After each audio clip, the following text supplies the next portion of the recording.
have begun. Assalamu alaikum wa rahmatullahi wa barakatuhu. My name is Shahzad Hussain and I live at 20 Primary Way in Undercliff.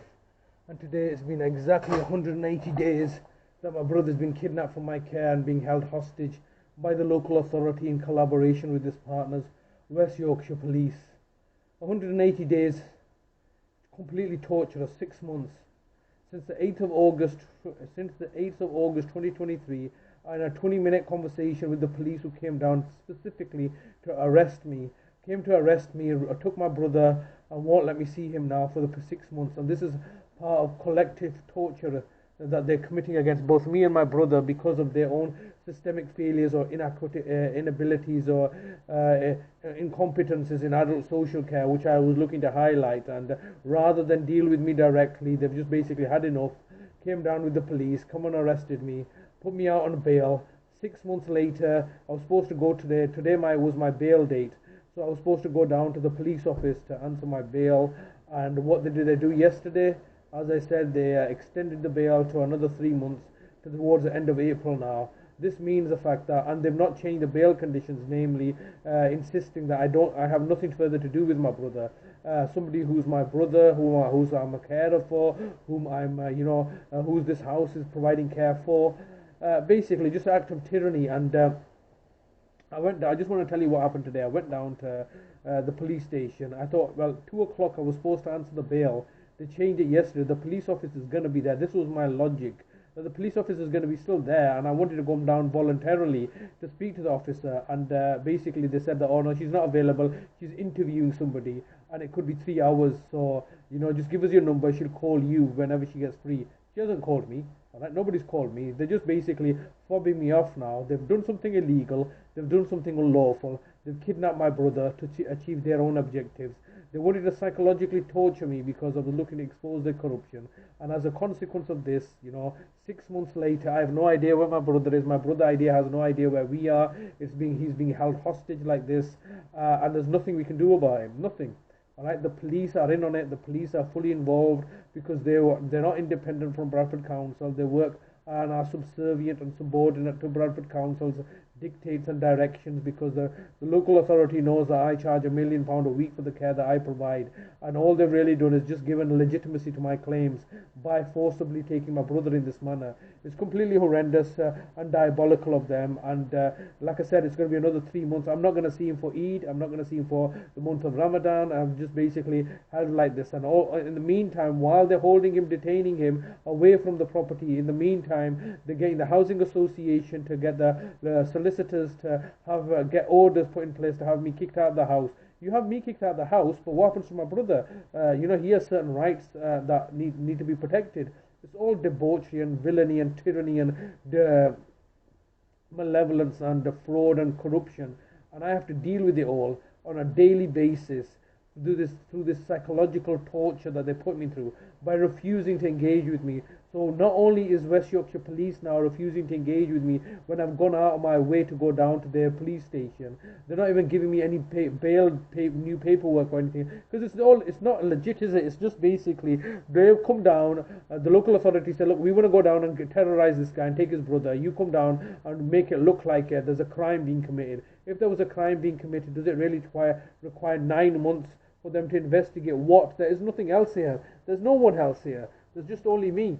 And this house, which they've already photographed and taken all the copies of, they've basically messed up, and they don't know how to come back from the mistake that they've made. And what in my experience, what happens is they just railroad forward. They continue to railroad forward, no matter how much the obstacles are, eventually destroying and just being destructive, ending human life and human suffering. You're creating human suffering and ending human life as the railroad forward.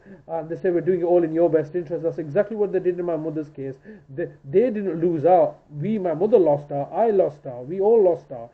So this is the point that I'm trying to state, is that they make money out of tyranny. That's ultimately what it comes down to. They say that we're acting and we're giving you your rights, namely protecting your life, protecting your human rights, and protecting your right to property, when the reality is that they don't give a damn about you. They don't give a damn about your life. They don't give a damn about your property rights.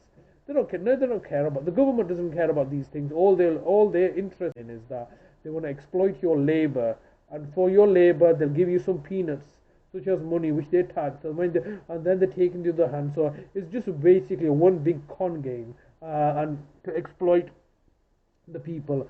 And in my particular circumstances, they know that con doesn't work because I'm clever enough to see through their lies and deceptions. And so as a consequence, they think, well, we don't need to have the facade with you, because that facade that we maintain for the general populace, that we are benevolent, that we are acting in your best interest, that we are, doing everything above the law and maintaining justice.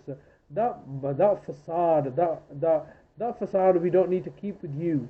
We don't need to keep up this front.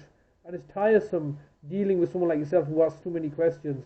We can't keep up that facade with you, so we just won't bother with it. We'll just show you our true colours. We'll show you our true face, and that's the face of tyranny and villainy and debauchery and violence and aggression. That's who we really are. We are thugs in positions of power and authority, acting like a benign and benevolent.